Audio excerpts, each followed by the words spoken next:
नमस्कार, स्वागत आहे तुमचं माझ्या यूट्यूब चॅनलमध्ये, ज्याचं नाव आहे स्वामी भक्ती मराठी। 9 ऑगस्ट 2025 वार शनिवार। तर या दिवशी आलेला आहे रक्षाबंधन। रक्षाबंधन हा सण भाऊ आणि बहिणींच्या प्रेमाचा हा सण मानला जातो। या दिवशी बहीण आपल्या भावाला राखी बांधत असते आणि त्याच्या सुखासाठी, त्याला आयु आरोग्य लाभावं यासाठी प्रार्थना करत असते। तर याही वर्षी रक्षाबंधनाला भद्राची छाया असणार आहे आणि त्यामुळेच आपल्याला आपल्या भावाला राखी ही शुभ मुहूर्तावरच आपल्याला बांधायची आहे। तर या वर्षीचा रक्षाबंधनाचा शुभ मुहूर्त काय, त्यासोबतच अशुभ काळ कोणता आहे, त्यासोबतच शुभ काळातच राखी भावाला बांधावी आणि कोणत्या गोष्टींची आपल्याला काळजी घ्यायची आहे, राखी घेताना आपल्याला कोणती काळजी घ्यायची आहे, ती कशी घ्यायची आहे, तर याबद्दलची संपूर्ण माहिती आपण या व्हिडिओमध्ये बघणार आहोत। तर व्हिडिओ स्किप न करता संपूर्ण बघा आणि जे कोणी नवीन असेल या चॅनलवरती तर सबस्क्राईब करा।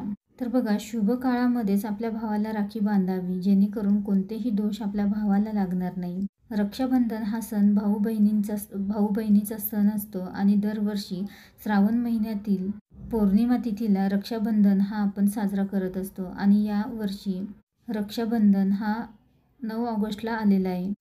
तर पौर्णिमा तिथी ही 8 ऑगस्टला दुपारी 2:12 पौर्णिमा तिथी ही सुरू होणार आहे आणि ती 9 ऑगस्टला दुपारी 1:24 पौर्णिमा तिथी ही असणार आहे। आणि पौर्णिमेचा सूर्योदय हा 9 ऑगस्टला असल्याने आपण हा सण म्हणजेच रक्षाबंधन हा 9 ऑगस्टला साजरा करणार आहोत।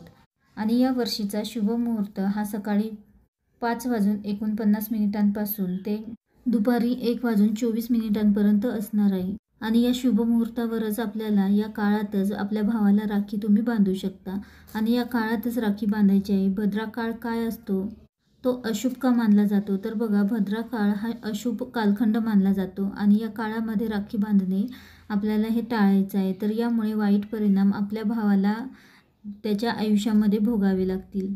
तर भद्रा काळाची वेळ ही 8 ऑगस्टला दुपारी 2:12 सुरू होणार असून तर ती 9 ऑगस्ट पहाटे 1:52 असणार आहे। आणि 9 ऑगस्ट हा दिवस, तर या दिवशी दिवसभरामध्ये तुम्ही राखी बांधू शकता। भद्रा काळ हा अशुभ कार्यासाठी मानला जातो आणि या काळामध्ये आपल्या भावाला राखी ही चुकून देखील बांधू नका। त्यासोबतच भद्रा काळाची एक पौराणिक कथा देखील आहे। तर शनिदेवांची बहीण भद्रा हिचा स्वभाव रागीट आणि कटकटी होता आणि ती कोणत्याही मंगल कार्य असले की त्यामध्ये अडथळे निर्माण करत असे आणि त्यामुळेच देवतांनी विनंती करून तिचा काळ हा वेगळा ठरवला। भद्रा काळ त्यालाच भद्रा काळ हा म्हटले जाते। भद्रा काळामध्ये कोणतेही शुभ कार्य करणे अशुभ मानले जाते, नाहीतर त्याचे वाईट परिणाम आपल्याला भोगावे लागतात। आणि त्यामुळेच रक्षाबंधनाला भद्रा काळ लक्षात घेऊनच आपल्या भावाला राखी ही बांधायची आहे। त्यासोबतच राखी घेताना ही व्यवस्थित घ्यावी। तर आजकाल बाजारामध्ये अनेक नवीन रंगीबिरंगी राख्या या बाजारामध्ये येत असतात, पण राखी बांधत असताना, राखी घेताना आपल्याला व्यवस्थित बघून ही घ्यायची आहे। तर शुभचिन्हांची राखी बघून तुम्ही घेऊ शकता। त्यासोबतच काळ्या रंगाची चुकून देखील घेऊ नका आणि काळ्या रंगाची राखी ही चुकून देखील बांधू नका। यामुळे आपल्या भावाला अनेक संकटांना सामोरे जावे लागते। खूप मोठ्या प्रमाणामध्ये नकारात्मकता असणारी देखील राख्या या असतात आणि राखी ही फाटलेली किंवा चिरलेली देखील आपल्या भावाला बांधू नका। तसेच देवघराला किंवा तुमच्या गाड्यांना 2 व्हीलर किंवा 4 व्हीलरला जी जुनी बांधलेली राखी असेल ती काढून टाकावी आणि नवीन राखी या दिवशी बांधावी।